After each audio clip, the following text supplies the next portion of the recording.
మిత్రమా, ఒక్కటి గుర్తుపెట్టుకో, నీ బలహీనతతోనే నీ శత్రువు బరిలో గెలుస్తాడు.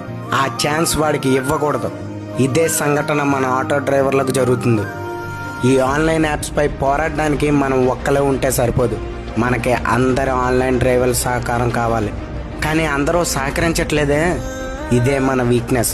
ఇదే వీక్నెస్ని పట్టుకొని ఆన్లైన్ ప్లాట్ఫామ్స్ మనలా ఆటో మీద జీవనం సాగించే స్టాండ్ ఆటో డ్రైవర్లు సైతం మన ఆన్లైన్ డ్రైవర్లపై దుర్భాషలాడటం, కొట్టడం చేస్తున్నారు. మనలో మనకే ఐక్యత లేనప్పుడు అవతల వాడు ఏమైనా చేస్తాడు. మనకు ఐక్యత కావాలనుకున్నప్పుడు మనలో ప్రతి ఒక్కరు కష్టపడాలి.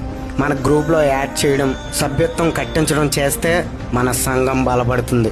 మనకి ఎంత బలం చేకూరుతుందో అంత రిజల్ట్ కనబడుతుంది. మనలో కొంతమంది డ్రైవర్లు అసహనతతో ఉంటున్నారు. వాళ్ళకి నేను చెప్పేది ఒక్కటే, ఇన్నాళ్ళు ఓపిక పడ్డావు, ఇంకొన్నాళ్ళు మనకు బలం చేకూరేదాకా వెయిట్ చేయలేవా? మనకు స్వాతంత్రం రావడానికే కొన్ని ఏళ్ళు పట్టింది, చివరికి స్వాతంత్రం వచ్చిందా లేదా? అలాగే మనం కూడా అనుకున్నది సాధిస్తాం మిత్రమా. Thank you.